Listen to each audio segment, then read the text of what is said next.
Okay girls, video disconnect हो गया था तो हम इसके आगे डिस्कस करेंगे। तो बायोकेमिकल बेसिस ऑफ डाइजेशन हमने देख लिया था। अब हम देखेंगे डाइजेशन ऑफ कार्बोहाइड्रेट। ठीक है, कि कार्बोहाइड्रेट का डाइजेशन कैसे होता है। तो मैंने आपको बताया ही था कि हमारे पास दो तरह के न्यूट्रिएंट्स हैं। हम जो भी खाते हैं उसमें दो तरह के न्यूट्रिएंट्स हमारे होते हैं। There are two types of nutrients. ठीक है, तो फर्स्ट वन वॉज मैक्रोन्यूट्रिएंट्स, है ना, मैक्रोन्यूट्रिएंट्स, और सेकंड वन वाज माइक्रोन्यूट्रिएंट्स। ठीक है, मैक्रोन्यूट्रिएंट्स कौन से थे? जो क्या हमारी बॉडी को क्या देते थे?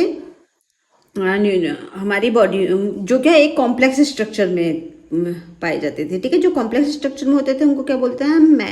मैक्रोन्यूट्रिएंट्स। ठीक है, और इन्हें हमारी बॉडी में यूटिलाइज होने के लिए क्या होता था? इनको अपने स्मॉलर स्ट्रक्चर में आना होता था, यानी कि इनकी जो बीड्स थी वो सब अलग अलग, इनके सारे केमिकल्स को अलग अलग होना होता था। ठीक है, तो यही हमारा मैक्रोन्यूट्रिएंट्स था। माइक्रोन्यूट्रिएंट्स में क्या था? माइक्रोन्यूट्रिएंट्स में ये था कि ऑलरेडी ही स्मॉलर यूनिट्स में थे तो इन्हें आगे डाइजेस्ट होने की जरूरत नहीं है। तो हमें क्या पढ़ना है? बेसिकली 3 मैक्रोन्यूट्रिएंट्स पढ़ने हैं डाइजेशन के अंदर। ठीक है, तो पहला मैक्रोन्यूट्रिएंट्स क्या है हमारा? कार्बोहाइड्रेट। ठीक है, कार्बोहाइड्रेट क्या है? कार्बोहाइड्रेट ग्लूकोज की बहुत सारी बीड्स की एक तरीके से क्या है? स्ट्रक्चर है। ठीक है, बहुत सारे ग्लूकोज हैं, आपस में क्या करते हैं? बॉन्ड्स बना लेते हैं, कॉम्प्लेक्स स्ट्रक्चर बना लेते हैं, जिसके चलते क्या बन जाता है? कार्बोहाइड्रेट बन जाता है। ठीक है, अभी हम इसे आगे पढ़ेंगे। तो जब भी हम कार्बोहाइड्रेट खा रहे हैं अपने फूड में, हमारे फूड में कार्बोहाइड्रेट है, तो फूड में कार्बोहाइड्रेट कैसे बना है? फूड में कार्बोहाइड्रेट बना है बहुत सारी ग्लूकोज की बीड्स मिलकर के वो कार्बोहाइड्रेट बन गई है। और फिर वो जो कार्बोहाइड्रेट है वो हमारी बॉडी में जाके वापस किस में कन्वर्ट होगा? वापस वो ग्लूकोज में ही कन्वर्ट होगा, यानी कि कोई किसी भी मोनोसैकेराइड्स में ही कन्वर्ट होगा। ठीक है, अभी ग्लूकोज अभी आगे वाले चैप्टर में हम डिटेल में पढ़ेंगे। ठीक है, फिर वो हमारी बॉडी में जाके डाइजेस्ट होगा। तो आज हमें क्या पढ़ना है? आज हमें पढ़ना है कार्बोहाइड्रेट का डाइजेशन। ठीक है, तो कार्बोहाइड्रेट के डाइजेशन में अगर आप देखो, कार्बोहाइड्रेट आर ऑर्गेनिक कंपाउंड। ठीक है, compose of carbon, hydrogen and oxygen. ठीक है, तो कार्बोहाइड्रेट क्या है? कार्बोहाइड्रेट आपके ऑर्गेनिक कंपाउंड है। और किससे मिलके बने हुए होते हैं? ये आपका मिलके बना हुआ होता है कार्बन, हाइड्रोजन और ऑक्सीजन से, इसीलिए इसको क्या बोलते हैं? CHO कार्बोहाइड्रेट बोलते हैं। ठीक है, and serve as a primary source of energy. और कार्बोहाइड्रेट ही हमें सबसे ज्यादा प्राइमरी सोर्स ऑफ एनर्जी को सर्व करता है, हमारी बॉडी को अच्छी एनर्जी देता है। ठीक है, they constitute a major portion of daily diet. हमारी डाइट में सबसे ज्यादा क्या है? कार्बोहाइड्रेट ही है ना, जो हम रोटी खा रहे हैं। ठीक है, हमने रोटी खाई, ब्रेड खाई, वो राइस खाया, तो इस समय क्या है? इसमें सबसे ज्यादा कार्बोहाइड्रेट ही पाया जाता है। तो कार्बोहाइड्रेट हम सबसे ज्यादा खा रहे हैं अपनी डाइट में। ठीक है, प्रोटीन कम लेते हैं, फैट भी खाते ही हैं, लेकिन फैट सबसे ज्यादा जो हमारी डाइट में होता है वो क्या होता है? कार्बोहाइड्रेट होता है। तो they constitute a major portion of the daily diet and are essential for maintaining normal physiological function. और ये बहुत जरूरी है कार्बोहाइड्रेट हमारी बॉडी में नॉर्मल फिजियोलॉजिकल फंक्शन के लिए, लेकिन एक लिमिट के अंदर। ठीक है, most dietary fibre exist in the form of the complex molecule. बहुत सारे जो डाइटरी कार्बोहाइड्रेट जो है ये क्या होता है? कॉम्प्लेक्स फॉर्म में पाए जाते हैं। ठीक है, फाइबर भी एक तरीके का कार्बोहाइड्रेट ही है। ठीक है, तो ये क्या है? ये हमारे कॉम्प्लेक्स फॉर्म में पाए जाते हैं। अब कॉम्प्लेक्स फॉर्म में पाए जाते हैं तो इन्हें हमारी बॉडी में यूटिलाइज होने के लिए सिंपल शुगर, ग्लूकोज को हम सिंपल शुगर भी बोल सकते हैं, ग्लूकोज, फ्रक्टोज, गैलेक्टोज को, यानी कि मोनोसैकेराइड्स को हम सिंपल शुगर भी बोल सकते हैं। तो इनको सिंपल शुगर में टूटने के लिए क्या करना होता है? वापस अपनी सिंपल शुगर में जाना होता है, ताकि हमारी बॉडी में यूटिलाइज हो सके और बॉडी में एब्जॉर्ब हो सके, बॉडी इन्हें इस्तेमाल कर सके। ठीक है, जब तक ये अपनी कॉम्प्लेक्स स्ट्रक्चर में रहेंगे बॉडी इसको इस्तेमाल नहीं कर पाएगी। ठीक है, तो यही है स्ट्रक्चर ऑफ कार्बोहाइड्रेट। देखेंगे हम, ये बहुत हम शॉर्ट में देखेंगे क्योंकि अभी आगे पूरा इसका चैप्टर है। ठीक है, तो स्ट्रक्चर ऑफ कार्बोहाइड्रेट में यही है कि बहुत सारे ग्लूकोज या सिंपल शुगर जो है वो मिलकर के क्या बनाती है? आपका कार्बोहाइड्रेट बनाती है। ठीक है, carbohydrate made of the numerous sugar units linked together through glycosidic bond. ठीक है, ये आपको याद रखने वाली चीज है कि हमारा जो कार्बोहाइड्रेट है वो, यानी कि ग्लूकोज है, सिंपल शुगर है, वो आपस में किसके थ्रू जुड़े हुए होता है? ग्लाइकोसाइडिक बॉन्ड होता है, उसके थ्रू जुड़ा हुआ होता है। तो कार्बोहाइड्रेट आपस में किस में, कौन से बॉन्ड के थ्रू जुड़ा होता है? ये आपका ग्लाइकोसाइडिक बॉन्ड के थ्रू जुड़ा हुआ होता है। ठीक है, फिर है Depending on the number of sugar units, they may exist at the monosaccharide, disaccharides and polysaccharides. मतलब किसी भी फूड आइटम में कितने शुगर आपस में जुड़े हुए हैं, शुगर आइटम, तो उसी के हिसाब से हम इसे क्लासिफाई करेंगे डाइसैकेराइड्स में, पॉलीसैकेराइड्स में, ओलिगोसैकेराइड्स में या मोनोसैकेराइड्स में। अगर दो शुगर के एलिमेंट्स आपस में जुड़े हैं तो शुगर में क्या क्या आएगा, शुगर हम ग्लूकोज, फ्रक्टोज और गैलेक्टोज को बोल सकते हैं। तो अगर दो ग्लूकोज की यूनिट्स आपस में जुड़ी हुई हैं तो वो क्या हो गया आपका डाइसैकेराइड्स हो गया। दो से ज्यादा अगर ग्लूकोज की यूनिट्स आपस में जुड़ी हुई हैं किसके थ्रू, ग्लाइकोसाइडिक बॉन्ड के थ्रू, तो वो क्या हो गया, वो आपका होगा पॉलीसैकेराइड्स। ठीक है, तो ये हम अभी ग्लूकोज आगे जो कार्बोहाइड्रेट वाला चैप्टर है उसमें डिटेल में देखेंगे। ठीक है, तो ये हो गया हमारा। अब मेजर कॉम्प्लेक्स कार्बोहाइड्रेट क्या क्या है हमारे, जो जिन्हें हमारी बॉडी में हम लेते हैं और वो टूटने, उनको broken down, further broken down करना होता है। We need to them further broken down. ठीक है, तो अगर हम उन्हें फर्दर ब्रोकन डाउन करने नहीं होगा तो वो क्या होगा, हमारी बॉडी में सही से डाइजेस्ट नहीं होगा। ठीक है, तो स्टार्च क्या है, तो सबसे जो मेजर फूड कार्बोहाइड्रेट है, जो हम कार्बोहाइड्रेट के अंदर भी बहुत सारे आते हैं ना, तो उसमें से क्या है, वो स्टार्च है। ठीक है, तो स्टार्च हमारे हम बहुत ज़्यादा खाते हैं, जो हम पोटैटो खाते हैं, जो हम रोटी खाते हैं, ब्रेड खा रहे हैं, हम राइस खा रहे हैं, तो सब में ज़्यादातर मैक्सिमम क्या होता है, स्टार्च ही पाया जाता है। ठीक है, तो स्टार्च जो है हमारे प्लांट में ग्लूकोज की एक स्टोरेज फॉर्म है। कार्बोहाइड्रेट प्लांट्स में स्टोर हो जाता है। स्टोर कैसे होता है, मान लो आपका प्लांट है, प्लांट की सीड्स हैं, ठीक है, तो सीड्स में पहले ग्लूकोज बनेगा। ग्लूकोज इसीलिए आप सीड्स को खाओगे तो स्टार्टिंग में वो स्वीट टेस्ट करता है, क्यों, क्योंकि उसमें ग्लूकोज होता है। लेकिन धीरे धीरे धीरे ग्लूकोज जब ज्यादा बनना शुरू हो जाएगा सीड्स में, बीज में, गेहूं में, वीट सीड को अगर आप देखोगे तो, ठीक है, तो आप उसे खा के देखोगे तो स्टार्टिंग में वो स्वीट होता है। ठीक है, लेकिन बाद में क्या होता है, बाद में धीरे धीरे क्या होने लगता है, उसमें रफ टेस्ट आने लगता है। क्यों, क्योंकि पहले वो ग्लूकोज के फॉर्म में होता है, ग्लूकोज टेस्ट होता है, स्वीट होता है, फिर ग्लूकोज जो है आपस में जुड़ करके क्या बना देता है, स्टार्च बना देता है। ठीक है, यही स्टार्च हम क्या करते हैं, लेते हैं, हमने वीट लिया, वीट को ग्राइंड किया, उसका हमने डो बनाया और हमने उसकी क्या बनाई, रोटी बनाई, तो वो स्टार्च क्या होता है, हमारी बॉडी में आ जाता है। तो ये क्या है, हमारा स्टार्च जो है वो एक स्टोरेज फॉर्म है। प्लांट में कार्बोहाइड्रेट स्टोर रहता है किसके फॉर्म में, स्टार्च के फॉर्म में, फिर हम उसे लेकर के खा जाते हैं। ठीक है, प्राइमरी डाइटरी कार्बोहाइड्रेट, ठीक है, ये हमारा प्रिंसिपल डाइटरी कार्बोहाइड्रेट है। स्टार्च सबसे ज्यादा आपको मिलेगा, हर फूड आइटम में आपको स्टार्च मिलेगा। ठीक है, जैसे सीरियल्स हो गए, ग्रेन हो गया, पोटैटो हो गया, लेग्यूम्स हो गया, स्टार्च आपको हर जगह भर भर के मिलेगा। ठीक है, तो ये है। ग्लाइकोजन है, ग्लाइकोजन होता है हमारी बॉडी में, जब मैंने ग्लूकोज खाया तो ह्यूमन की बॉडी में भी क्या होता है, ज्यादा ग्लूकोज जब हम खाते हैं तो वो किस में कन्वर्ट हो जाता है, वो ग्लाइकोजन में कन्वर्ट हो जाता है। ठीक है, जब हमने ज्यादा कार्बोहाइड्रेट खाया फिर वो ग्लूकोज में टूटा पर वो उतना ग्लूकोज यूटिलाइज नहीं हुआ तो वो किस में कन्वर्ट हो जाएगा, वो आपका ग्लाइकोजन में कन्वर्ट हो गया, हमारी बॉडी में स्टोर होने लगेगा। ठीक है, तो इसको क्या बोलते हैं, ग्लाइकोजन बोलते हैं। ठीक है, फिर सेलुलोज है। सेलुलोज भी क्या है आपका, सेलुलोज भी आपका क्या है, ये आपका स्ट्रक्चरल कार्बोहाइड्रेट है जो हमारे प्लांट्स में पाया जाता है, प्लांट की सेल वॉल, जो रेशा फाइबर। ठीक है, ह्यूमंस लैक्स सेलुलोज, ह्यूमंस में ज़्यादा नहीं पाया जाता ना, तो सेलुलेज, ठीक है, सेलुलेज, ठीक है, सेलुलेज क्या है, एंजाइम है। ठीक है, सेलुलोज को डाइजेस्ट करने के लिए हमें कौन सा एंजाइम की जरूरत है, सेलुलेज एंजाइम की जरूरत होती है। लेकिन हम ह्यूमंस में सेलुलेज नहीं पाया जाता, तो इसलिए हमारी बॉडी में जो ये सेल वॉल है, फाइबर है, वो डाइजेस्ट नहीं होता है। ठीक है, तो इसीलिए आपने देखोगे कि जो हमारी वो होती हैं काव, ठीक है, काव वगैरह ही खा लेती हैं घास और ये सब ना, क्योंकि उनकी बॉडी में क्या पाया जाता है, सेलुलेज पाया जाता है जो उनके इसको डाइजेस्ट कर सकता है। ठीक है, तो ये हमारा क्या है, कार्बोहाइड्रेट है। डाइजेशन प्रोसेस कार्बोहाइड्रेट की क्या है, डाइजेशन प्रोसेस है आपकी कार्बोहाइड्रेट की। स्टार्च में हम देखेंगे, हमने स्टार्च खाया तो स्टार्च किस में टूटा, हमारे मुंह में टूटा। ठीक है, हमारे मुंह में टूटेगा, हमने उसे खा के च्यूई करना शुरू किया, रोटी खाई, रोटी को क्या किया, च्यूई करना शुरू किया।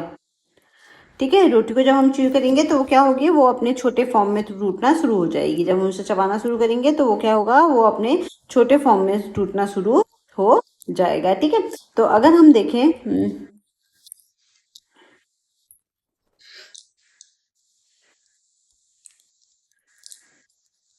देखो ये जो है, ये मेरी पुरानी वीडियोस में भी है। तो अगर आप देखोगे तो स्टार्च सबसे पहले कहाँ डाइजेस्ट हो रहा है, हमारे मुंह में। ठीक है,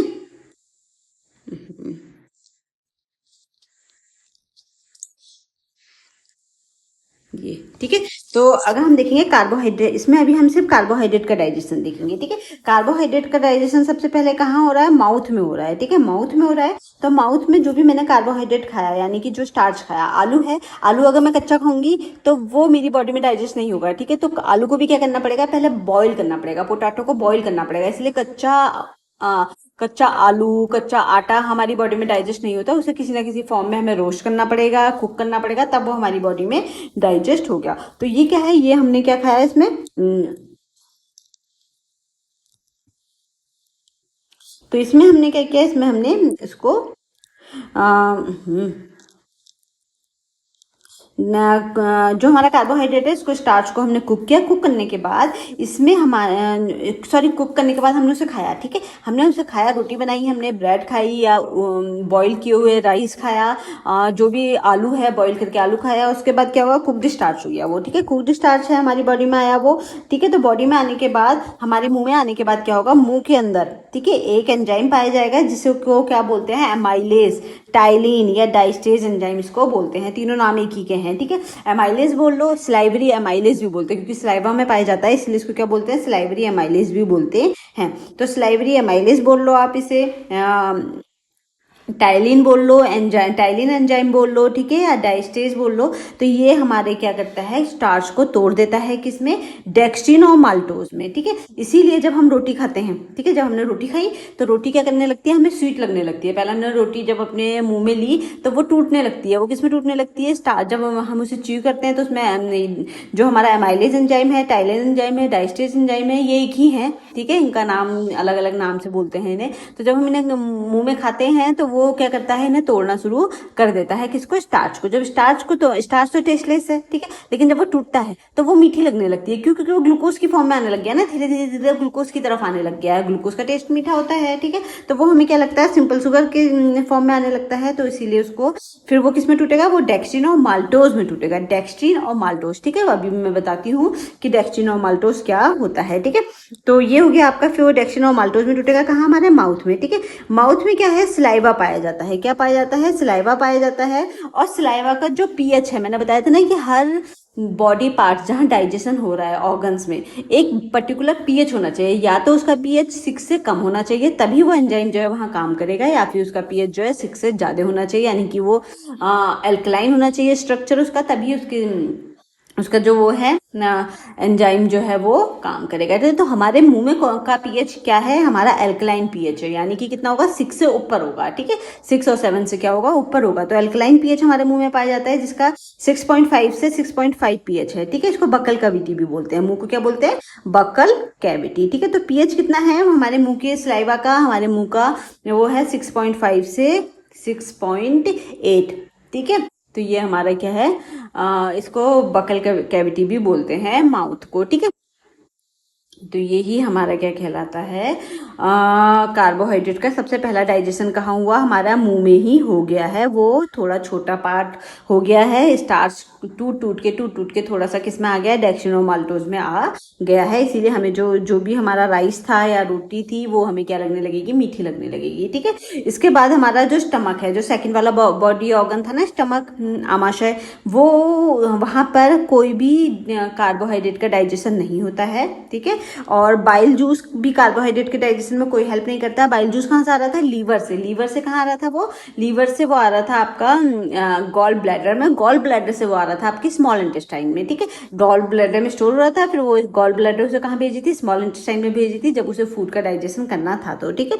तो फिर उसके बाद क्या था, तो वहाँ बाइल जूस का भी कार्बोहाइड्रेट से कुछ खास लेना देना नहीं है। फिर है पेनक्रियाटिक जूस, ठीक है। पेनक्रियाटिक जूस में स्टार्च को तोड़ने के लिए कौन सा एंजाइम पाया जाता है, एमाइलेज एंजाइम पाया जाता है, ठीक है। ये क्या करता है, माल्टोज और आइसोमाल्टोज में तोड़ देता है, किसको, स्टार्च को। जो हमारा स्टार्च है ना, जो टूटा फूटा ही आया है, डेक्स्ट्रिन, माल्टोज, अभी और भी स्टार्च बचा है, पूरा स्टार्च नहीं टूटा है, तो वो क्या करेगा, फिर स्टमक, छोटी आंत में, स्मॉल इंटेस्टाइन में जब वो जाएगा तो वहाँ उसे पेनक्रियाटिक जूस मिलेगा, जो पेनक्रियास से निकल के आया है, ठीक है।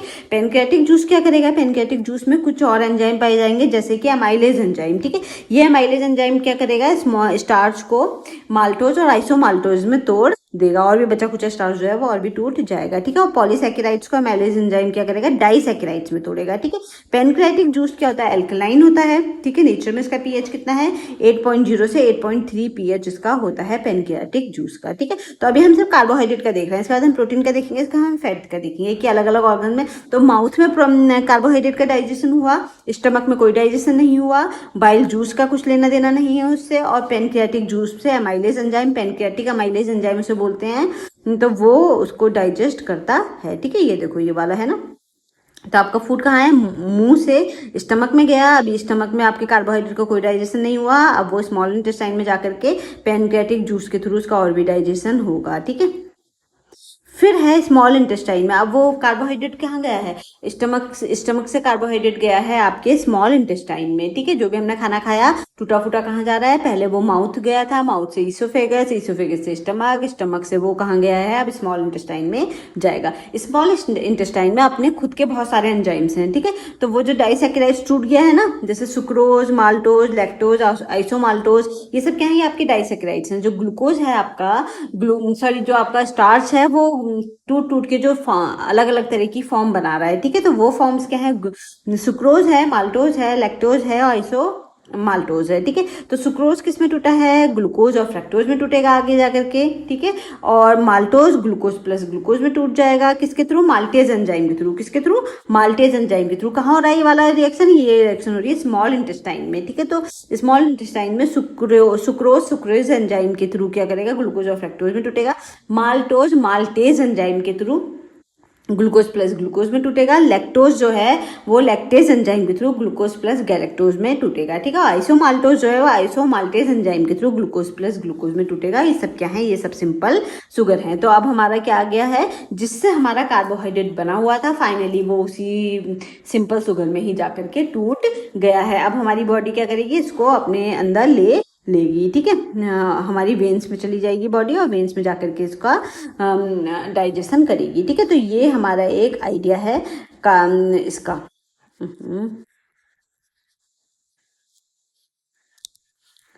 ठीक है, तो इसके बाद हम अब वापस चलते हैं अपनी वीडियो की तरफ।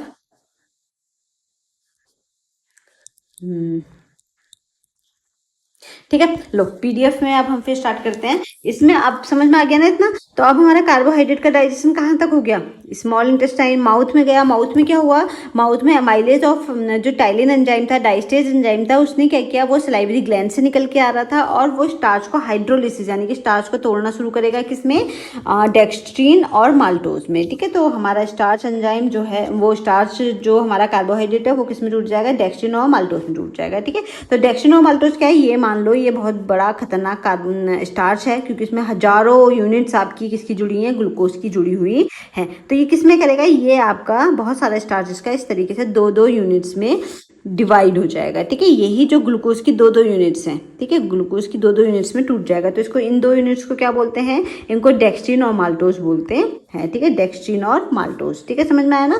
तो डेक्स्ट्रीन और माल्टोज इनको बोलते हैं। तो सलाइवरी एमाइलेज जो है वो टाइलिन सीक्रेट करता है। टाइलिन, सलाइवरी एमाइलेज या टाइलिन जो है ये आपका एंजाइम है, ये सीक्रेट करेगा सलाइवरी ग्लैंड को, हाइड्रोलाइज्ड होगा स्टार्च इनटू डेक्स्ट्रीन और माल्टोज में, ठीक है। स्टार्च किसमें टूटेगा, डेक्स्ट्रीन और माल्टोज में टूट जाएगा। फिर यही जो है आपके माउथ के बाद ही किसमें जा रहा है, स्टमक में जा रहा है, ठीक है। स्टमक में जा रहा है कौन सा, जो बचा, एक तो जो ये डेक्स्ट्रीन और माल्टोज है, और जो बचा खुचा कार्बोहाइड्रेट यानी कि स्टार्च है। पूरा स्टार्च नहीं टूटा है ना मुंह में, ठीक है। जो बचा खुचा स्टार्च है वो भी कहाँ जाएगा, आपके स्टमक में जाएगा। स्टमक में कोई भी आपका कार्बोहाइड्रेट का डाइजेशन नहीं होता है, क्योंकि वहाँ कौन सा इन्वायरमेंट पाया जाता है, एसिडिक इन्वायरमेंट पाया जाता है, ठीक है।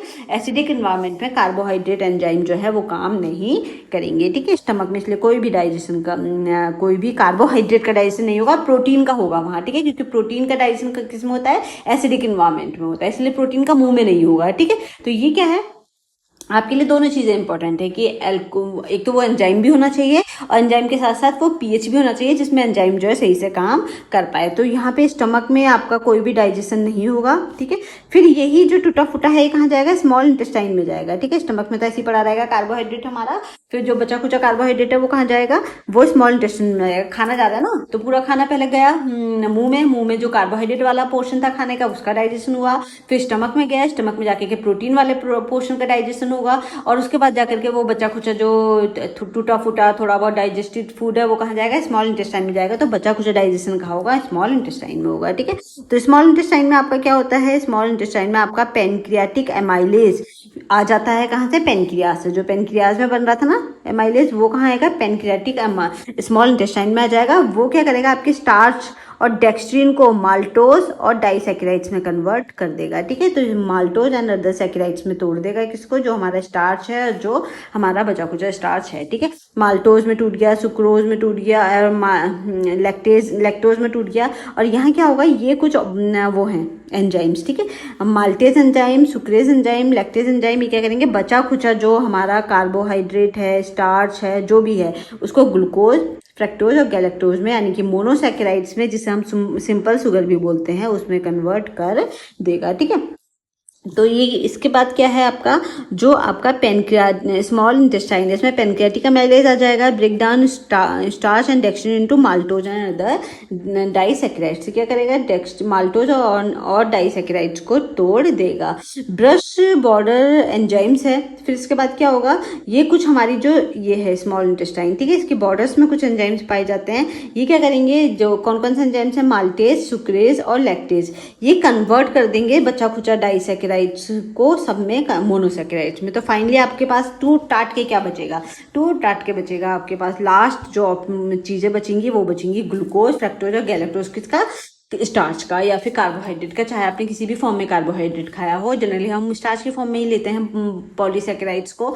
तो वो हमारा लास्ट में किस में कन्वर्ट हो जाएगा, ग्लूकोज, फ्रक्टोज या गैलेक्टोज में कन्वर्ट हो जाएगा, क्योंकि वो इसी से मिलकर के बना है। ठीक है, फिर एब्जॉर्प्शन है। फिर एब्जॉर्प्शन में क्या होगा, जो हमारी ये देखो का ये है ना, ये हमारी स्मॉल इंटेस्टाइन की, ये स्मॉल इंटेस्टाइन है। ठीक है, ये स्मॉल इंटेस्टाइन है, यहाँ खाना गया हुआ है, खाना टूट गया है, तो इसके ना यहाँ पे सरफेस में इस तरीके की विलेज पाई जाती है, विलाइज पाई जाती हैं। ठीक है, ये है विलेज। ठीक है, तो इन विलेज में क्या होता है, बहुत सारी ब्लड वेसल्स लगी हुई होती हैं। तो जो हमारा ये ग्लूकोज, फ्रक्टोज और गैलेक्टोज है, ये ब्लड वेसल्स क्या करेंगी, उसको अपने अंदर ले करके कहाँ भेज देंगी, हमारी बॉडी के अंदर की ब्लड वेसल्स में भेज देंगी। ये विलाइज लेंगी और वो ब्लड वेसल्स में भेज देंगी हमारे सारे टूटे हुए कार्बोहाइड्रेट को। अब यही कार्बोहाइड्रेट कहाँ जाएगा, ये कार्बोहाइड्रेट यानी कि जो हमारा ग्लूकोज, फ्रक्टोज, गैलेक्टोज है, ये कहाँ जाएगा, ये हमारी अलग अलग सेल्स में जाकर के जिसका इनका जो भी काम है उस काम को परफॉर्म करेगा, यानी कि हमें एनर्जी देगा। ठीक है,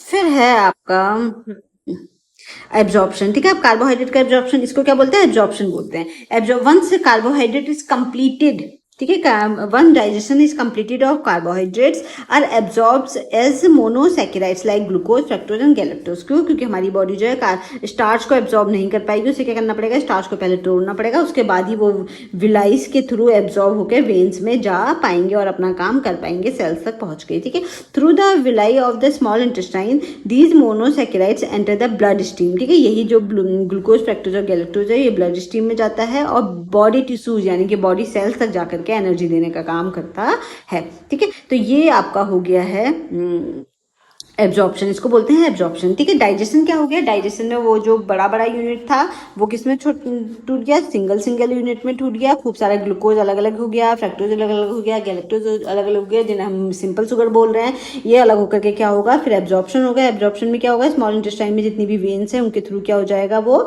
ब्लड स्ट्रीम तक चला जाएगा, जो हमारा ग्लूकोज, फ्रक्टोज और गैलेक्टोज है। ठीक है, फिर आया इसके बाद यूटिलाइजेशन ऑफ ग्लूकोज। अब ग्लूकोज का यूटिलाइजेशन क्या क्या है, ग्लूकोज का यूटिलाइजेशन क्या होता है, after absorption glucose enters body cells. ठीक है, एब्जॉर्प्शन के बाद कहाँ जाएगा, ग्लूकोज जो है वो बॉडी सेल्स में जाएगा एंड अंडरगो सेलुलर रिप्रोडक्शन। और कहाँ तक जाएगा, ये सेलुलर रिप्रोडक्शन तक जाएगा, यानी कि आपकी सेल्स तक जाएगा। ठीक है, सेल में जाकर के, सेल में भी किस पार्ट में जाएगा, माइट्रोकॉन्ड्रिया में जाएगा। कहाँ जाएगा, माइट्रोकॉन्ड्रिया, सेल के अंदर माइट्रोकॉन्ड्रिया है, ये माइट्रोकॉन्ड्रिया का स्ट्रक्चर है। ठीक है, तो हमारी सेल्स में माइट्रोकॉन्ड्रिया पाए जाते हैं। ये उन माइट्रोकॉन्ड्रिया में जाकर के क्या होगा, माइट्रोकॉन्ड्रिया में जाकर के किसमें टूटेगा, आपकी एटीपी में कन्वर्ट हो जाएगा और एटीपी एडिनोसिन ट्राइफॉस्फेट में कन्वर्ट हो जाएगा और क्या करेगा, फिर हमारी बॉडी को एनर्जी देगा। तो एटीपी क्या है, एक एनर्जी का ही फॉर्म है। ठीक है, तो cellular respiration in the mitochondria, mitochondria में क्या होगा, सेलुलर रेस्पिरेशन होगा, मतलब सेल अपनी सांस लेंगी, रेस्पिरेशन करेंगी, ठीक है। और वो उसके थ्रू क्या होगा, आपका जो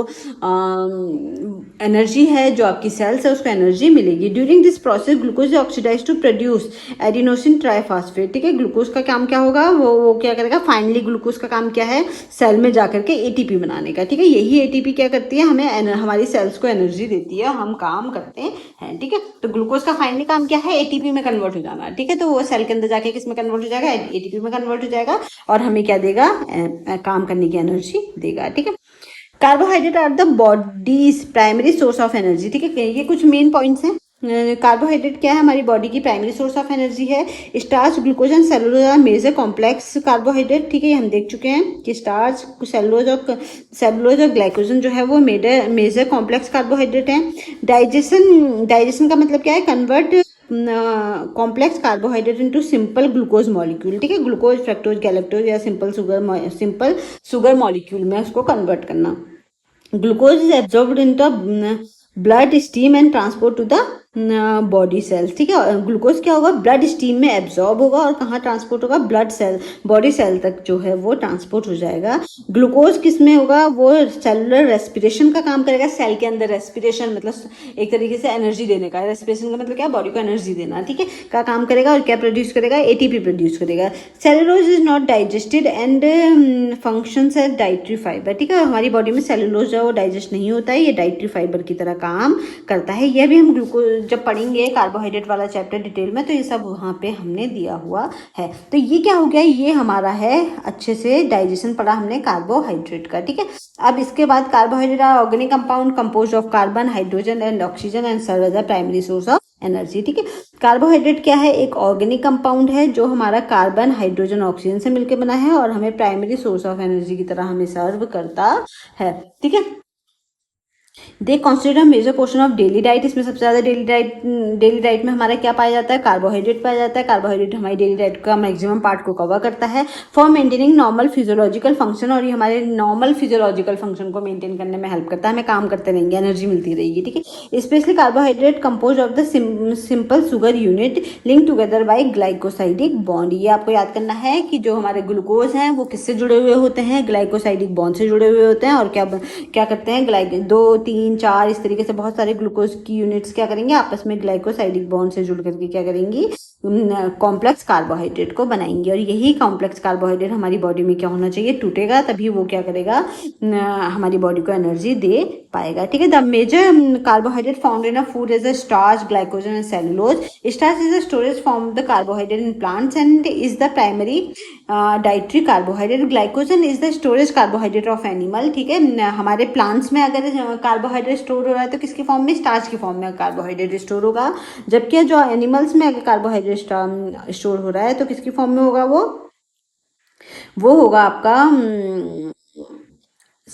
ग्लाइकोजन की फॉर्म में, ठीक है। While cellulose is structure carbohydrate present in cell wall and functions as a dietary fibre because humans lacks the enzyme cellulase required for its digestion. इसलिए ह्यूमंस की बॉडी में ये वाला एंजाइम सेलुलेज एंजाइम नहीं पाया जाता है जिससे उसका डाइजेशन हो सकता था, ठीक है। The digestion of carbohydrate involve the enzymatic hydrolysis for complex polysaccharides into simple absorbable monosaccharides. तो क्या है आपका एंजाइम का काम, क्या कार्बोहाइड्रेट का डाइजेशन का मतलब क्या है, वो टूट टाट के क्या होगा, सिंपल कार्बोहाइड्रेट में आ जाए जिसे बॉडी क्या कर सके, एब्जॉर्ब कर सके। तो कहाँ से स्टार्ट होता है, माउथ से स्टार्ट होता है। जो माउथ में कहाँ क्या पाया जाता है, सलाइवरी एमाइलेज पाया जाता है, ठीक है, secret by the salivary gland, ठीक है। और किसके थ्रू, सलाइवरी ग्लैंड, जो हमारे मुंह के अंदर जो ग्लैंड्स होती हैं उनके थ्रू सलाइवरी एमाइलेज जो है वो सीक्रेट होता है और हमें क्या करता है, डेक्स्ट्रोमाल्टोज में कन्वर्ट कर देता है हमारे कार्बोहाइड्रेट को, ठीक है। इसलिए कार्बोहाइड्रेट क्या लगने लगता है, मीठा लगने लगता है, ठीक है। फिर है आपका नेक्स्ट है very little carbohydrate digested occur in the stomach because the acidic gastric environment, ठीक है। तो हमारे स्टमक में तो बहुत कम डाइजेशन होगा क्योंकि वहाँ पे का इन्वायरमेंट क्या है, गैस्ट्रिक इन्वायरमेंट है और हमारा जो इनएक्टिव सलाइवरी एमाइलेज वहाँ पाया जाता है। In the small intestine pancreatic amylase continues the digestion of starch and dextrin into maltose and other carbohydrate brush border enzyme in the intestinal mucosa such as maltase, sucrase and lactase. ठीक है, तो ये क्या कह रहा है आपको, ये सब मैं आपको बता चुकी हूँ। वैसे ये क्या कह रहा है आपका, जो हमारा स्टमक है उसमें बहुत ज़्यादा डाइजेशन आपका कार्बोहाइड्रेट का नहीं होता है, फिर बचा कुछ डाइजेशन कहाँ होगा, वहाँ होगा आपका स्मॉल इंटेस्टाइन में। ठीक, स्मॉल इंटेस्टाइन में एक तो पेनक्रियाटिक अमाइलेज आ जाएगा जो स्टार्च को और भी आगे डाइजेस्ट करेगा, साथ ही साथ जो हमारी स्मॉल इंटेस्टाइन की जो वॉल है उसके ऊपर जो एंजाइम्स पाए जाते हैं वो एंजाइम्स भी उसको डाइजेस्ट करेंगे, enzymes of the intestinal mucosa. ठीक है, इंटेस्टाइन की म्यूकोसा में जो एंजाइम्स पाए जाते हैं वो भी क्या करेंगे, डाइजेस्ट करेंगे, माल्टेज, सुक्रेज और लैक्टेज एंजाइम। ठीक है, बच्चे कुछ डाइजेस्ट को, और फाइनली वो किसमें टूट जाएगा, फाइनली वो टूटेगा आपका मोनोसैकेराइड्स में। ठीक है, सब कुछ आपका टूट करके सिंपल शुगर में मोनोसैकेराइड्स में आ गया है। ठीक है, जैसे कि स्टार्च टूटा डेक्सट्रीन में और माल्टोज में, और फिर फर्दर टूटा ये ग्लूकोज में। ठीक है, तो ये इस तरीके से आगे टूटता जाता है। At the molecular level starch is a polysaccharides. अगर मॉलिक्यूलर लेवल देखें तो स्टार्च क्या पॉलीसैकेराइड्स है। इसमें ग्लूकोज की थाउजेंड्स ऑफ यूनिट्स जो हैं वो मिल करके क्या बनाती हैं, स्टार्च बनाती हैं। Molecules linked by the glycosidic bond, और मॉलिक्यूल्स किसके थ्रू लिंक होते हैं, ग्लाइकोसाइडिक लिंक के थ्रू, बॉन्ड के थ्रू लिंक होते हैं आपस में। During digestion these glycosidic bond are hydrolysis by amylase enzyme release glucose molecule. ठीक है, तो यही डाइजेशन में क्या होता है, यही ग्लाइकोसाइडिक बॉन्ड जो है वो टूट जाते हैं हाइड्रोलिसिस की प्रोसेस के थ्रू। हाइड्रोलिसिस क्या था, वाटर ऐड होता जाएगा, वो टूटता जाएगा, और एंजाइम क्या करेगा, उसको हेल्प करेगा इस रिएक्शन को तेज करने में। ठीक है, फिर क्या होगा, एमाइलेज एंजाइम जो है हेल्प करता है, और वो किस में टूट जाता है, ग्लूकोज मॉलिक्यूल में टूट जाते हैं, और फाइनली आपके पास क्या आ गया, ग्लूकोज मॉलिक्यूल आ गया। ठीक है, वंस डाइजेशन इज कंप्लीटेड, जैसे ही डाइजेशन जो है वो आपका कंप्लीट हो जाएगा, carbohydrate are absorb through the villi of small intestine. ये कार्बोहाइड्रेट क्या होगा, स्मॉल इंटेस्टाइन की जो विलाइज हैं जो मैंने अभी आपको दिखाई थी उससे एब्जॉर्ब हो जाएंगी, एज अ मोनोसैकेराइड्स ही एब्जॉर्ब होगा उससे, जैसे ग्लूकोज, फ्रक्टोज एंड गैलेक्टोज। और ये कहाँ जाएगा, जो एब्जॉर्ब्ड शुगर है जो मोनोसैकेराइड से कहाँ जाएगा, ब्लड स्ट्रीम में जाएगा और बॉडी की सेल्स और टिश्यू तक पहुंच जाएगा, वहां जाके यूटिलाइजेशन होगा हमारे किसका, ग्लूकोज यूनिट का। ठीक है, after absorption glucose enters body cells and undergo cellular respiration. ठीक है, एब्जॉर्प्शन के बाद कहाँ जाएगा, ग्लूकोज सेल्स में जाएगा, वहां जाकर के सेलुलर रेस्पिरेशन होगा। सेलुलर रेस्पिरेशन मतलब कोशिकीय श्वसन। ठीक है, मतलब जो हमारा मेन श्वसन कहाँ हो रहा है, वो कोशिकीय में हो रहा है। ठीक है, तो वो जो रेस्पिरेशन है उसमें हेल्प करेगा माइटोकॉन्ड्रिया में जाकर के, और इस प्रोसेस के थ्रू क्या होगा, आपका एटीपी जो है वो रिलीज हो जाएगा, और हमारी बॉडी को क्या देगा, एनर्जी देगा। तो फाइनली ग्लूकोज किस में रिलीज हो रहा है, एटीपी में रिलीज हो रहा है। ठीक है, the body release is essential for muscles contraction.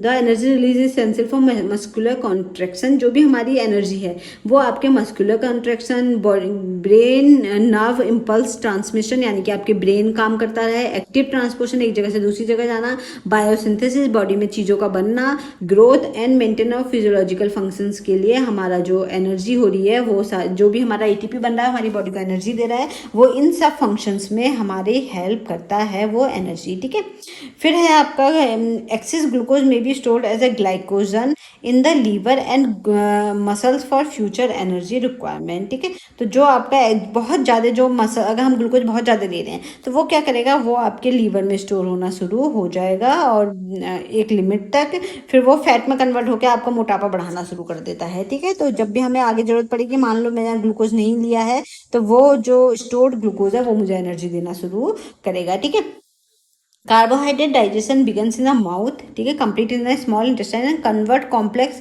Polysaccharides into absorbable monosaccharides. ठीक है, the final products is glucose, fructose and galactose are absorb through the intestinal villi and utilised by body cells for ATP production and maintenance of vital physiological functions. ठीक है, फिर है ये समझ में आ गया ना, ये हमारा कार्बोहाइड्रेट का डाइजेशन था, इतना जो हमने पढ़ा ये सब कार्बोहाइड्रेट का डाइजेशन था। अब हम पढ़ेंगे प्रोटीन का डाइजेशन। ठीक है, अब प्रोटीन के डाइजेशन में भी यही है कि प्रोटीन का डाइजेशन हमारा स्टार्ट कहाँ होता है, तो हिंदी इंग्लिश दोनों में है भाई ये।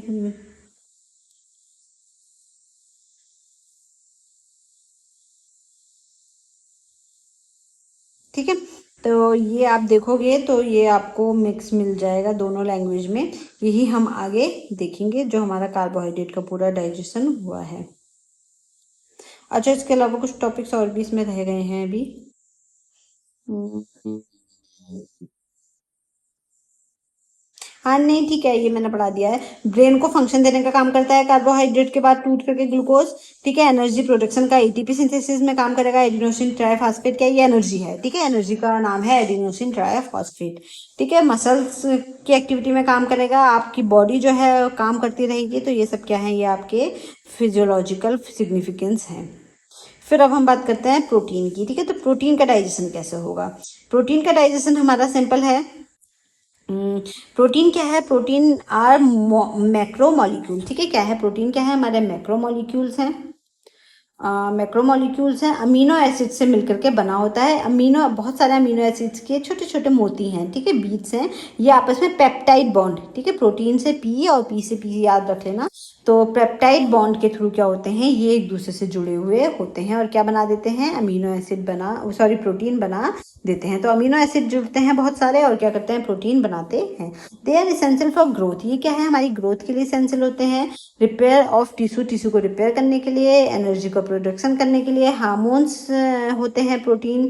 ठीक है, हार्मोन्स बनाते हैं। एंटीबॉडीज भी हमारी एक तरह की प्रोटीन ही होती है। They are vital body function. ठीक है, और बहुत सारे वाइटल फंक्शंस को करने में हेल्प करता है कौन, प्रोटीन। प्रोटीन बहुत इंपॉर्टेंट है बॉडी के लिए, इसीलिए हमारी डाइट में ना कार्बोहाइड्रेट तो हम ले ही लेते हैं, बल्कि एक्सेस ही ले लेते हैं, लेकिन प्रोटीन रह जाता है। और जबकि प्रोटीन भी बहुत इंपॉर्टेंट है हमारी बॉडी के फंक्शन के लिए। ठीक है, dietary protein must be broken down into amino acid before absorption and utilisation of the body. तो इसीलिए जो हम प्रोटीन खा रहे हैं उस प्रोटीन को वापस किस में टूटना होता है, अमीनो एसिड में टूटना होता है, तभी वो हमारी बॉडी में क्या होगा, यूटिलाइज हो पाएगा। ठीक है, तो ये क्या है, ये हमारा प्रोटीन है। ठीक है, स्ट्रक्चर ऑफ प्रोटीन में अगर हम देखें तो ये आप देखोगे, protein are polymers of amino acid. Each amino acid has an amino group. ठीक है सर, यही अमीनो ग्रुप ही इसको प्रोटीन बनाता है, क्योंकि इसमें भी देखो है तो कार्बन भी है, ऑक्सीजन भी है और हाइड्रोजन भी है, लेकिन इसमें क्या है, इसमें आपका अमीनो ग्रुप जुड़ा हुआ है। ठीक है, तो यही अमीनो ग्रुप क्या करता है, NH2 ग्रुप ये है। ठीक है, यही NH2 ग्रुप क्या बनाएगा, इसको प्रोटीन बनाएगा, क्योंकि इसमें कौन सा ग्रुप, कौन सा केमिकल जुड़ा हुआ है, NH2 का केमिकल जुड़ा हुआ है। ठीक है, protein are polymer of amino acid. Amino acid के पॉलीमर है। पॉलीमर का मतलब क्या है, ये मोनोमर हो गया। जब बहुत सारे मोनोमर्स मिलकर के क्या बनाते हैं, पॉलीमर बनाते हैं। यानी कि अमीनो एसिड क्या है, एक मोनोमर है, और जब वो बहुत सारे मोनोमर मिलेंगे तो क्या बना देंगे, पॉलीमर बनाएंगे, जिसे हम क्या बोल रहे हैं, अमीनो एसिड के पॉलीमर को हम प्रोटीन बोल रहे हैं। ठीक है, तो protein are polymer of amino acid. Each amino acid has amino group. ठीक है, इसमें हर अमीनो एसिड्स में क्या पाया जाता है, एक अमीनो ग्रुप पाया जाता है और एक हाइड्रोक्सिल ग्रुप पाया जाता है। एक क्या पाया जाएगा, हाइड्रोक्सिल ग्रुप पाया जाएगा। ठीक है, ये अमीनो ग्रुप है और ये हाइड्रोक्सिल ग्रुप है। ठीक है, ये पाए जाते हैं। A hydrogen atom and a side chain are attach to the central carbon. ठीक है, और एक जो साइड चेन है ये है। ठीक है, साइड चेन क्या है, ये आपकी किसके साथ जुड़ी हुई होती है, सेंट्रल कार्बन के साथ जुड़ी हुई होती है। ठीक है, तो ये तो हम अभी प्रोटीन वाले चैप्टर में देखेंगे। तो amino acid, amino acid, amino acid, amino acid मिलते जाएंगे आपस में। ये एक अमीनो एसिड हो गया। ठीक है, फिर अभी इसमें और भी जुड़ेंगे केमिकल्स। तो ये अमीनो एसिड मिलकर के बीच में क्या है, पेप्टाइड बॉन्ड्स है और क्या बनाएंगे, प्रोटीन बना देंगे, जिसको पॉलीपेप्टाइड चेन भी हम बोल सकते हैं। ठीक है, डाइजेशन प्रोसेस क्या है, ये प्रोटीन है। ठीक है, फिर प्रोटीन पॉलीपेप्टाइड में जाएगा, पेप्टाइड्स में जाएगा और फिर किस में टूटेगा, अमीनो एसिड में टूटेगा। ठीक है, तो प्रोटीन किस में टूटेगा, प्रोटीन जो है पहले पॉलीपेप्टाइड में टूटेगा, फिर पेप्टाइड में टूटेगा, फिर अमीनो एसिड्स में टूटेगा। तो ये क्या हो गया, ये आपका अमीनो एसिड हो गया। देखो प्रोटीन ये हो गया। ठीक है, हाँ, बहुत ज्यादा खतरनाक स्ट्रक्चर है प्रोटीन का। तो इसमें से पहले ये अलग अलग होगा किसमें, पॉलीपेप्टाइड्स में। ठीक है, तो पॉलीपेप्टाइड के बाद वो जो स्ट्रक्चर और टूट करके आगे फर्दर और छोटा स्ट्रक्चर आएगा, उसे पेप्टाइड बोलेंगे। फिर सब अलग हो जाएंगे तो इसको क्या बोलेंगे, अमीनो एसिड्स बोलेंगे। ठीक है, तो ये क्या है आपका, स्टमक में हमारा जो सबसे पहले तो हमारा स्टमक जो प्रोटीन है उसका डाइजेशन, हमारे मुंह में कोई भी डाइजेशन नहीं होता है, क्योंकि मुंह में एक तो कोई एंजाइम नहीं है जो प्रोटीन का डाइजेशन कर लेगा, और वहाँ का जो पीएच है वो भी अल्कलाइन है। प्रोटीन का डाइजेशन किस में होता है, एसिडिक पीएच में होता है। ठीक है, तो मुंह में तो कोई भी पीएच नहीं होगा, वो नहीं होगा प्रोटीन का डाइजेशन। तो कहाँ होगा, सबसे पहले स्टमक में स्टार्ट होगा प्रोटीन का डाइजेशन। ठीक है, स्टमक में कौन सा एंजाइम पाया जाता है, पेप्सिन एंजाइम पाया जाता है स्टमक में। ठीक है, यही पेप्सिन एंजाइम क्या करता है, प्रोटीन को तोड़ने में हेल्प करता है। ठीक है, begins break down of protein into peptides. यहाँ क्या होगा, प्रोटीन जो है वो स्टमक में हमारा किस में टूट जाएगा, पॉलीपेप्टाइड में टूट जाएगा। ठीक है, फिर है स्मॉल इंटेस्टाइन में। स्मॉल इंटेस्टाइन में कौन कौन से एंजाइम पाए जाते हैं? टाइलिन और काइमोट्रिप्सिन, ये वाले एंजाइम पाए जाते हैं। ये भी क्या करते हैं? ये भी आपके प्रोटीन को आगे जाकर के तोड़ने में हेल्प करते हैं, पेप्टाइड और पॉलीपेप्टाइड में कन्वर्ट हो जाएगा, ठीक है। और आगे भी यही है, पेप्टाइडेज एंजाइम भी पाए जाते हैं हमारे स्मॉल इंटेस्टाइन में। ये भी हमारे पेप्टाइड्स को convert peptides into amino acid को कन्वर्ट करते हैं। ये सब हमारे स्मॉल इंटेस्टाइन में हो रहा है, ठीक है। तो स्मॉल इंटेस्टाइन में क्या क्या एक्टिविटी हो रही है? एक तो स्मॉल इंटेस्टाइन में जो वो है पेनक्रियाज, उसके भी एंजाइम्स आ रहे हैं ना, तो वो भी उसमें भी हमारे क्या होते हैं? एंजाइम्स आते हैं जो प्रोटीन को डाइजेस्ट करने में हेल्प करते हैं, ठीक है। तो ट्रिप्सिन, काइमोट्रिप्सिन हो गया, आगे जाके टूटेगा of peptide into smaller peptide. Small intestine है, ये आपका पेप्टाइडेज एंजाइम है, ठीक है। पेप्टाइडेज है, ये आपका कन्वर्ट होगा पेप्टाइड्स का इनटू अमीनो एसिड्स में। फिर आगे जाकर के और स्मॉल इंटेस्टाइन में ये आगे और भी जाकर के टूट जाएगा किसमें? अमीनो एसिड में, ठीक है। ये हमारा एक प्रोटीन का डाइजेशन है। फिर आपका क्या होगा? वही विलाइस जो हमारी स्मॉल इंटेस्टाइन में जो विलाइस थी, ठीक है, ये वाली, ये क्या करेंगे? जो हमारे ग्लूकोज को एब्जॉर्ब कर रही थी, ठीक है, सिंपल शुगर को एब्जॉर्ब कर रही थी, वही क्या करेंगी? आपकी इसको भी, अमीनो एसिड्स को भी एब्जॉर्ब करने का काम करेंगी, ठीक है। और कहाँ भेज देंगी? ब्लड स्ट्रीम में भेज देंगी, ठीक है। तो amino acids are absorb in the small intestine. Amino acids भी क्या होगा? स्मॉल इंटेस्टाइन में विलाइस के थ्रू क्या होगा? एब्जॉर्ब होगा। They enter the blood capillaries and are carried by the blood stream to all part of the body for protein synthesis, growth, repair and other metabolic activity. तो ये क्या करेगी? जितना भी अमीनो एसिड टूटा है, ठीक है, ये हमारे ब्लड वेसल्स में जाकर के कहाँ जाएगा? सेल तक जाएगा और इसका जो काम है वो करेगा, ठीक है। तो प्रोटीन को टूट करके किसमें वापस कन्वर्ट होना होता है? जैसे हमने प्रोटीन खाया, मैंने प्रोटीन खाया, मिल्क पिया, मिल्क में क्या है? वो प्रोटीन है, ठीक है। या मैंने कोई भी प्रोटीन की फॉर्म खाई, नॉनवेज खाया, एग खाया, तो वो प्रोटीन है, मेरी बॉडी में प्रोटीन की फॉर्म में गया। फिर वो क्या करेगा? स्टमक में जाकर के, स्मॉल इंटेस्टाइन में जाकर वापस अमीनो एसिड में कन्वर्ट हो जाएगा, ठीक है। क्योंकि जो प्रोटीन है वो अमीनो एसिड से ही बना हुआ होता है, तो वापस किस में कन्वर्ट होगा? अमीनो एसिड में कन्वर्ट होगा। फिर जब वो अमीनो एसिड में कन्वर्ट होगा, तो जब मैं उसे खाऊंगी तो स्मॉल अमीनो एसिड में जब वो कन्वर्ट हो गया स्मॉल इंटेस्टाइन में, तो स्मॉल इंटेस्टाइन से ब्लड वेसल्स में गया, ठीक है। अब ब्लड वेसल में जाके उसे वापस प्रोटीन में ही वो बनेगा, और जो प्रोटीन का फंक्शन है बॉडी का, वो प्रोटीन का फंक्शन प्रोटीन में कन्वर्ट होकर वो अपना काम करेगा। तो बॉडी में उसे वापस अमीनो एसिड को वापस किस में कन्वर्ट होना होगा? हमारे ब्लड वेसल में जाकर के वापस प्रोटीन में ही कन्वर्ट होगा, सेल्स में जाकर के वो, फिर वो क्या करेगा? वो प्रोटीन वाला काम करेगा, ठीक है। अमीनो एसिड छोटी आंत में विलाई द्वारा अवशोषित होते हैं, वे रक्त कोशिकाओं में प्रवेश करते हैं और रक्त के माध्यम से शरीर के सभी भागों तक पहुंच जाते हैं, जहां उनका उपयोग प्रोटीन सिंथेसिस, प्रोटीन संश्लेषण, मतलब वापस वो प्रोटीन में ही बनेगा, ठीक है। फिर प्रोटीन में ही बनेगा, फिर काम करेगा, अपना growth, repair, the metabolic activities में होता है, ठीक है। तो ये हो गया आपका प्रोटीन का एक बेसिक सा इंट्रोडक्शन, डाइजेशन, ठीक है।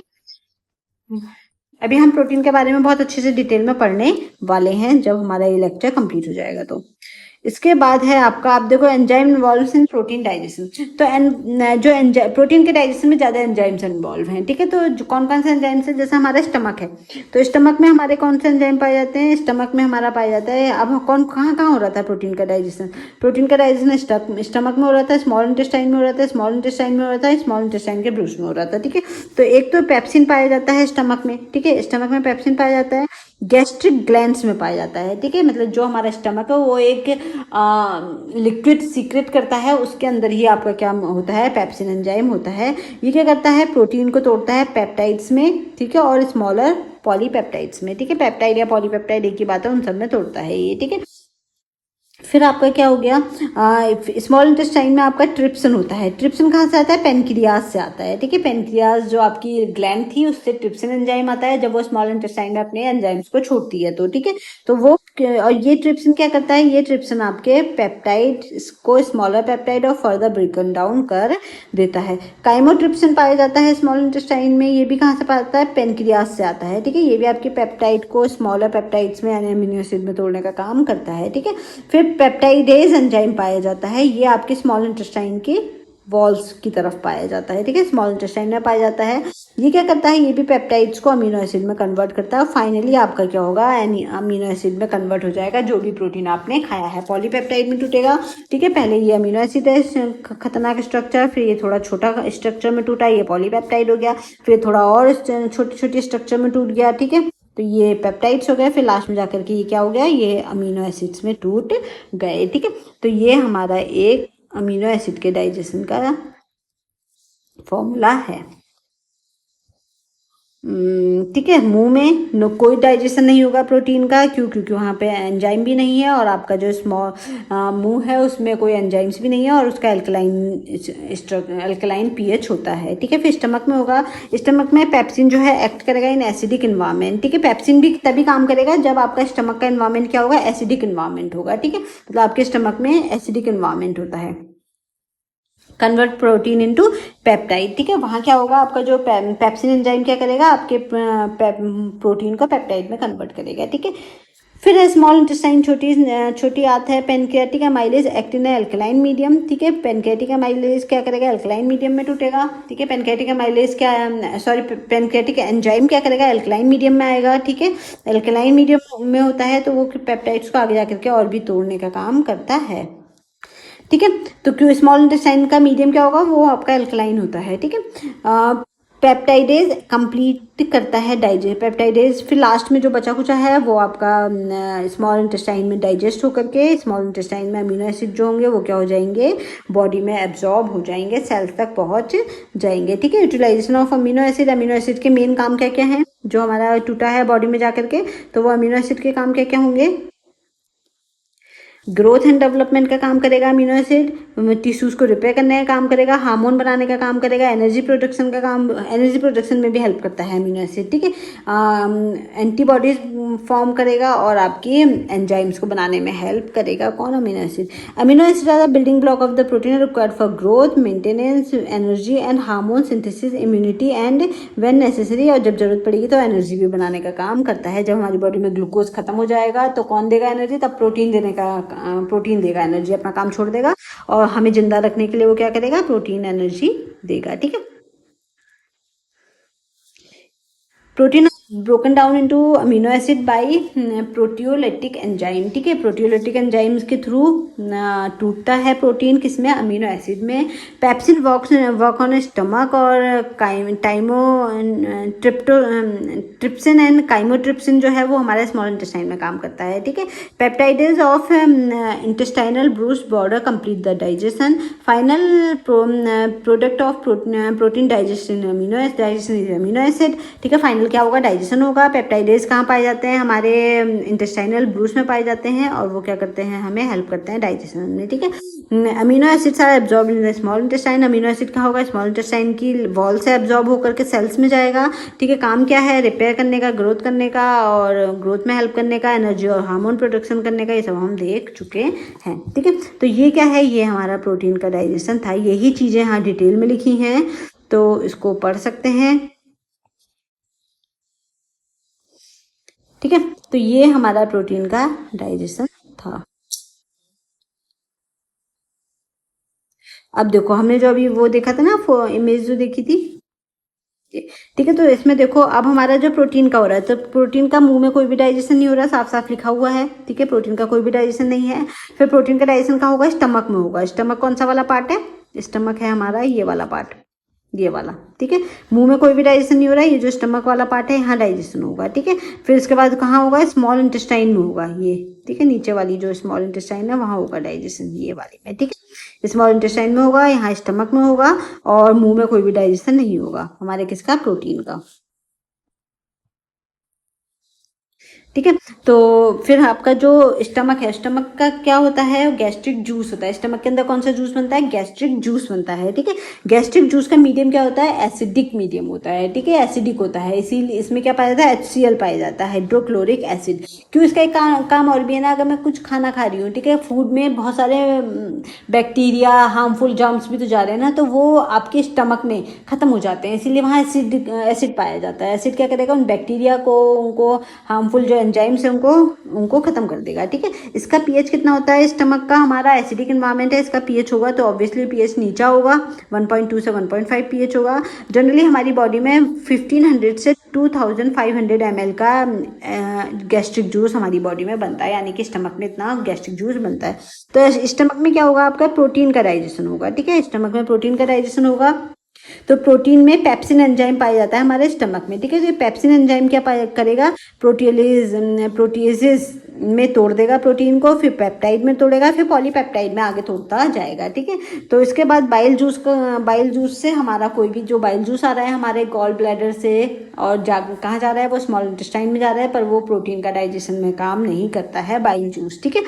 फिर है प्रोटीन, फिर स्मॉल इंटेस्टाइन में आ गया हमारा खाना, ठीक है। तो स्मॉल इंटेस्टाइन में पेनक्रियास से आए हुए एंजाइम भी हैं वहाँ पे। तो वो पेनक्रियास से आए हुए एंजाइम कौन से हैं? ट्रिप्सिन और काइमोट्रिप्सिन है। ट्रिप्सिन और काइमोट्रिप्सिन प्रोटीन को तोड़ देते हैं प्रोटीएजेस में, पॉलीपेप्टोन्स में, पॉलीपेप्टाइड्स में, और फिर स्मॉलर पेप्टाइड्स और अमीनो एसिड में तोड़ देते हैं, ठीक है। तो ये आगे फर्दर चेन्स में तोड़ते हैं हमारे पेनक्रियाटिक एमाइलेज, ठीक है। फिर है आपका इसके बाद प्रोटीन कहाँ जाएगा? स्मॉल इंटेस्टाइन में जाएगा। वहाँ पे जितना बचा खुचा पॉलीपेप्टाइड्स है वो और भी टूट जाएगा, किसमें? पॉलीपेप्टाइडेज एंजाइम के थ्रू वो अमीनो एसिड में कन्वर्ट हो जाएगा, ठीक है। तो ये वाला डाइजेशन जो पेनक्रियाटिक जूस वाला डाइजेशन है ये भी, और जो हमारा स्मॉल इंटेस्टाइन वाला डाइजेशन है ये भी, सब एक जगह हो रहा है, ठीक है। पेनक्रियाटिक जूस भी तो वहीं आ रहा है ना हमारे स्मॉल इंटेस्टाइन में, तो ये डाइजेशन कहाँ होगा? हमारा स्मॉल इंटेस्टाइन में ही होगा, ठीक है। तो ये हमारा स्मॉल इंटेस्टाइन में होगा डाइजेशन। इसको हम अभी एक बार और देखेंगे शॉर्ट में, ठीक है। तो ये क्या था? ये आपका पूरा प्रोटीन का डाइजेशन है।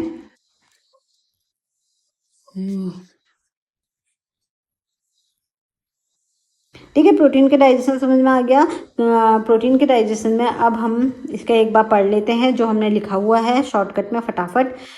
ये आपके नोट्स के लिए लिखा हुआ है ताकि आप इसको अच्छे से पढ़ लें। इसके बाद हम पढ़ेंगे फैट का डाइजेशन और बचा खुचा सारे ऑर्गन्स के बारे में एक शॉर्टकट में हम पढ़ेंगे, ठीक है।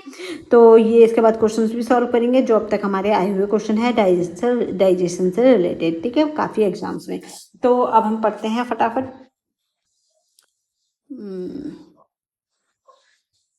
Protein are the complex organic compounds composed of the carbon, hydrogen, oxygen, nitrogen and sometimes sulfur, ठीक है। इसमें नाइट्रोजन पाया जाता है। देखो कार्बोहाइड्रेट में नाइट्रोजन नहीं था, प्रोटीन में नाइट्रोजन पाया जाता है, ठीक है। क्या ऑर्गेनिक कंपाउंड है, केमिकल है एक तरीके का, और इसमें क्या है आपका कार्बन, हाइड्रोजन, ऑक्सीजन, नाइट्रोजन और सल्फर। कभी कभी इसमें सल्फर भी पाया जाता है किसी पर्टिकुलर प्रोटीन में, ठीक है। प्रोटीन भी कई टाइप के ना, कई तरह के अमीनो एसिड्स हैं, तो अलग अलग तरीके के प्रोटीन बनाते हैं, ठीक है। तो they are essential macronutrients required for growth. ये बहुत जरूरी है क्योंकि प्रोटीन हमें क्या देता है? ग्रोथ देता है, टिश्यू रिपेयर देता है, maintenance of body structure, body के स्ट्रक्चर को मेंटेन करने का काम करता है, ठीक है। बॉडी के स्ट्रक्चर को मेंटेन करने का काम करता है। Enzymes and hormones, immunity and numerous metabolic activities में काम करता है। एंजाइम किसके होते हैं? प्रोटीन के ही बने हुए होते हैं। हार्मोन्स भी प्रोटीन के बने हुए होते हैं। जो हमारे इम्यूनिटी सिस्टम है ना वो भी प्रोटीन का बना हुआ होता है, ठीक है। तो प्रोटीन का अपना बहुत बड़ा फंक्शन है, ठीक है। Protein are made of the amino acid link together by the peptide bonds for form long polypeptide chains. मतलब प्रोटीन ये है हमारा अमीनो एसिड्स, अलग अलग है अमीनो एसिड्स, ठीक है। तो ये क्या करेंगे? आपस में क्या था वो? पेप्टाइड बॉन्ड बनाएंगे, ठीक है। पेप्टाइड बॉन्ड से जुड़ करके आपस में क्या करेंगे? एक पॉलीपेप्टाइड बना देंगे। ये अमीनो एसिड आपस में पेप्टाइड बॉन्ड से जुड़े और क्या बना दिया इन्होंने? पॉलीपेप्टाइड बना दिया, ठीक है। अब पॉलीपेप्टाइड जो बनाया, ठीक है, फिर ये क्या करेगा? और आगे जाकर के पॉलीपेप्टाइड की बड़ी बड़ी चेन्स बननी शुरू हो जाएंगी, ठीक है। तो ये हमारे खाने में क्या है? खाने में पॉलीपेप्टाइड्स है, प्रोटीन है, ठीक है। तो वही आगे जाकर क्या बनेगा? प्रोटीन बनेगा, ठीक है। तो अमीनो एसिड क्या करता है? आपका जुड़ जाता है किसके थ्रू? कहाँ गया? दे आर हाँ, link together bye peptide bond, ठीक है। आपस में पेप्टाइड बॉन्ड जुड़ करके क्या बनाता है? पॉलीपेप्टाइड बनाते हैं जिन्हें हम प्रोटीन बोलते हैं, ठीक है। फिर हो गया आपका, इसके बाद है the major dietary protein includes casein present in milk, ठीक है। ये कुछ चीज़ें हैं जो अभी हमें आपको पढ़नी पड़ेंगी क्योंकि बहुत इंपॉर्टेंट है। हमारा जो केसीन मिल्क है, ठीक है, मिल्क में क्या पाया जाता है? केसीन प्रोटीन पाया जाता है। क्या पाया जाता है? Casein protein. ये भी हम जब वो पढ़ेंगे ना प्रोटीन तो उसमें भी हम पढ़ेंगे। तो केसीन प्रोटीन पाया जाता है, ठीक है। तो ये जो केसीन प्रोटीन है इसको तोड़ने के लिए हमारी बॉडी में किसकी ज़रूरत होती है? केसीन प्रोटीन मिल्क, अच्छा ये ठीक है। और albumin found in egg. Egg में कौन सा प्रोटीन है? एल्ब्यूमिन प्रोटीन पाया जाता है। व्हीट का प्रोटीन कौन सा है? ग्लूटीन प्रोटीन है, ठीक है। Since protein are large in a complex structure, ठीक है। प्रोटीन भी क्या है? कॉम्प्लेक्स स्ट्रक्चर में, बड़े स्ट्रक्चर में है, तो ये हमारी बॉडी में डायरेक्टली एब्जॉर्ब नहीं हो पाते हैं इंटेस्टाइनल वॉल के थ्रू। तो इन्हें क्या करना पड़ेगा? बॉडी को अमीनो एसिड में इसको तोड़ना पड़ेगा, ठीक है। जो हमने खाया वो तो प्रोटीन खाया ना, एग जो खाया उसमें तो प्रोटीन है, तो वो प्रोटीन जो है कॉम्प्लेक्स स्ट्रक्चर में है तो हमारी स्मॉल इंटेस्टाइन इंटेस्टाइन उसको एब्जॉर्ब नहीं कर पाएगी, तो हमारी बॉडी क्या करेगी, एग खाने के बाद उसको अमीनो एसिड में उस प्रोटीन को तोड़ देगी, ठीक है। वो अमीनो एसिड से क्या होगा, वो हमारी बॉडी में एब्जॉर्ब होकर जो प्रोटीन का फंक्शन है वो फंक्शन करेंगे, ठीक है। Protein digestion is the enzymatic hydrolysis of peptide bonds present in protein, ठीक है। प्रोटीन डाइजेशन का मतलब क्या है, जो प्रोटीन में जो पेप्टाइड बॉन्ड्स है, ठीक है, प्रोटीन में जो पेप्टाइड बॉन्ड्स हैं उनको तोड़ना ही, और जो जुड़ी हुई हैं बीड्स जो जुड़ी हुई हैं आपस में अमीनो एसिड की, उनको अलग अलग करना ही क्या है, प्रोटीन डाइजेशन है, ठीक है। Resulting in the formation of absorbable amino acid, ताकि जो पॉलीपेप्टाइड है, प्रोटीन है, वो टूट करके किस में आ जाए, अमीनो एसिड की फॉर्म में आ जाए। Digestion begin in the stomach में शुरू होता है प्रोटीन का डाइजेशन, जहाँ गैस्ट्रिक ग्लैंड्स जो हैं वो पेप्सिनोजन को सीक्रेट करती हैं, और ये जो पेप्सिनोजन एंजाइम है, ठीक है, पेप्सिनोजन एंजाइम कहाँ पाया जाता है, ये पाया जाता है आपके स्टमक में, ठीक है, आपके स्टमक में पाया जाता है, जहाँ आपका प्रोटीन का डाइजेशन स्टार्ट होता है। और ये क्या करेगा, आपका जब इसको HCl मिलेगा तो HCl के साथ ये कन्वर्ट हो जाएगा पेप्सिनोजन एंजाइम, और क्या बनाएगा, पेप्सिन बनाएगा, ठीक है, पेप्सिन एंजाइम ऐसे बनता है, ठीक है। फिर ये पेप्सिन एंजाइम क्या करेगा, प्रोटीन को तोड़ने का काम करेंगे, ठीक है। तो into pepsin hydrolysed protein into smaller polypeptides and peptides, ठीक है। प्रोटीन जो है वो पेप्सिन जो है वो पेप्सिन क्या करेगा, आपके पॉलीपेप्टाइड्स को पेप्टाइड्स को तोड़ना शुरू कर देगा, किसमें, अमीनो एसिड्स में, ठीक है, प्रोटीन को तोड़ना शुरू कर देगा। In the small intestine, pancreatic enzymes such as trypsin and chymotrypsin continue protein digestion by breaking large peptides into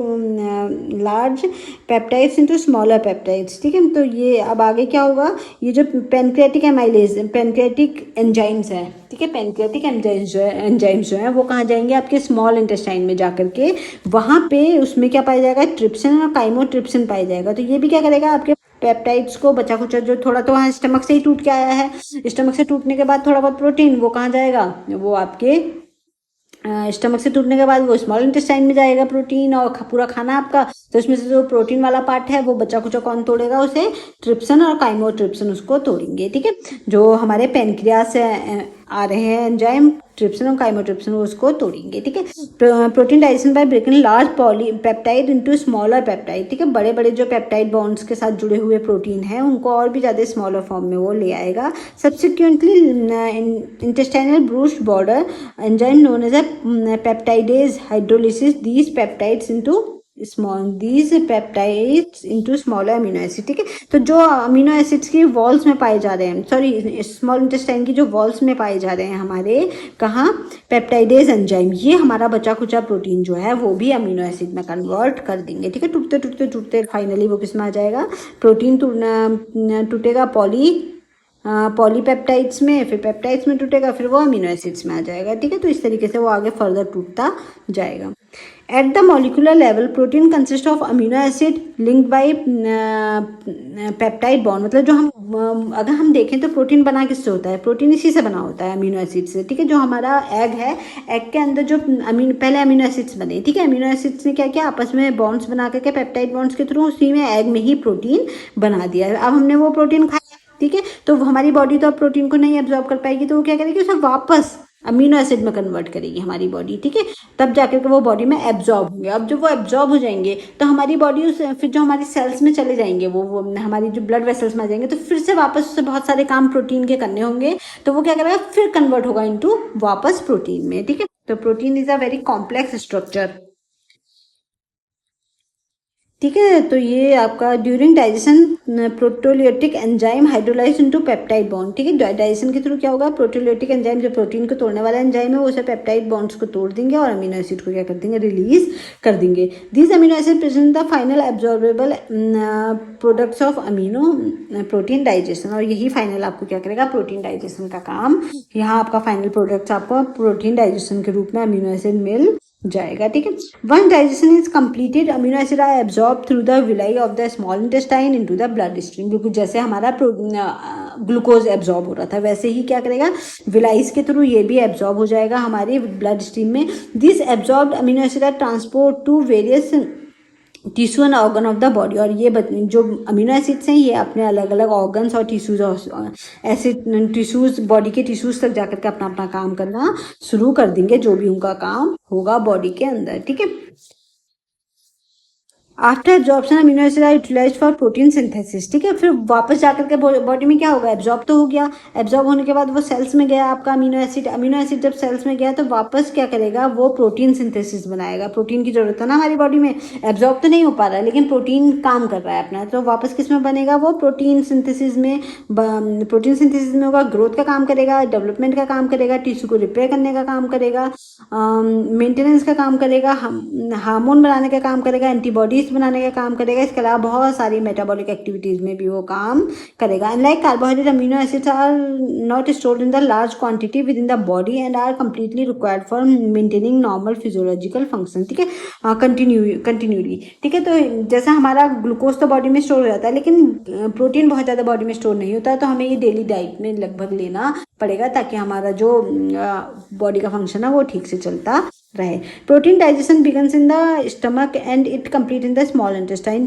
ठीक है। कहाँ स्टमक से शुरू होता है और कहाँ कंप्लीट होता है, स्मॉल इंटेस्टाइन में कंप्लीट होता है। The final product of protein digestion is amino acid which are absorbed through the small intestinal villi and utilized for वही बात दोबारा लिख गई है, ठीक है। तो ये आपका क्या है, ये आपका प्रोटीन हो गया है कंप्लीट। अब हम पढ़ेंगे डाइजेशन ऑफ फैट, लेकिन इससे हाँ डाइजेशन ऑफ फैट अब हम स्टार्ट करेंगे, ठीक है। तो अभी हम थोड़ा ब्रेक लेते हैं क्योंकि मेरे इसमें ना एक्चुअली पॉज नहीं हो पा रहा है वीडियो, तो मुझे बार बार बंद करके नेक्स्ट वीडियो बनानी पड़ रही है। पर ये एक ही दिन बना रही हूँ मैं सारी वीडियो कंटिन्यूसली, क्योंकि मुझे भी ब्रेक चाहिए होता है। मैं थोड़ा ब्रेक लेके तब 5 मिनट में नेक्स्ट वीडियो बनाऊंगी, ठीक। तो तब तक इसको पढ़ो अच्छे से और थोड़े कमेंट्स भी करो। किसी को अगर किसी भी तरीके की रिक्वायरमेंट है, कोई पढ़ना चाहता है या कुछ आप लोग कुछ स्पेसिफिक टॉपिक चाहते हो तो फिर मुझे बताया भी करो भाई, ठीक है। चलो अब हम 5 मिनट बाद मिलेंगे नेक्स्ट वीडियो में।